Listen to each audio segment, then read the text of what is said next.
Maryland men's basketball season ends with them falling to the number 1 seed Florida Gators. Here's my thoughts on the game. In the first half, I thought they played, despite, all the miscues that Maryland seemed to be having, they were only down 2 at halftime, and they were playing pretty well offensively, hanging with a very good Florida team who I picked to go to the national championship game at the start of this March Madness. But in the second half, it just seemed like you could feel the tide shift towards Florida at about midway through the second half. At least I did, in my opinion. About 10 minutes ago, maybe 9 minutes, I kind of felt like a shift where all the momentum and all the, extra, juice, so to speak, kind of went over the Florida side and kind of left Maryland's side. Kyle Gillespie started out really good in the first half. I thought, showing what he's capable of. But in the second half, foul trouble caught up to him.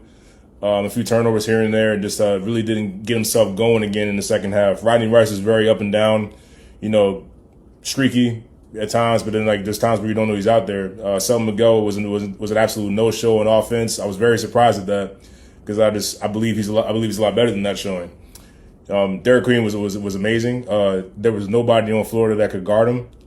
Julian Reese was great as well. I think at times Maryland kind of fell prey to the frantic pace that Florida wants to play. Florida wants to play fast. They want to shoot threes and play fast. I thought that Maryland's advantage would be using the bigs to dictate pace and kind of slow that down for it to favor more so in them. I think at times Maryland started shooting more jump shots when I felt like their advantage, as I've said, really most of the season was get the ball to Juju Reese, get the ball to Derek Queen, let them work and generate offense out of the post.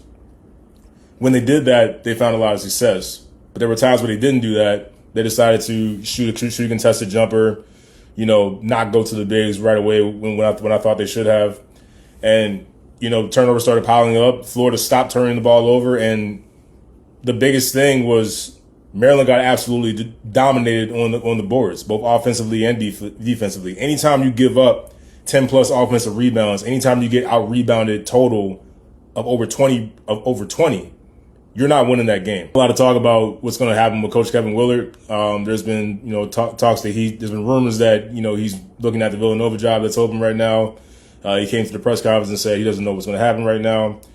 You can take that for what you want to take it as. I just know that he coached his team very well, brought them back to the Sweet 16, a Maryland program that hasn't been to the Sweet 16 since 2016. So, shout out to Coach Willard. He's done a phenomenal job with Maryland in his 3 short years.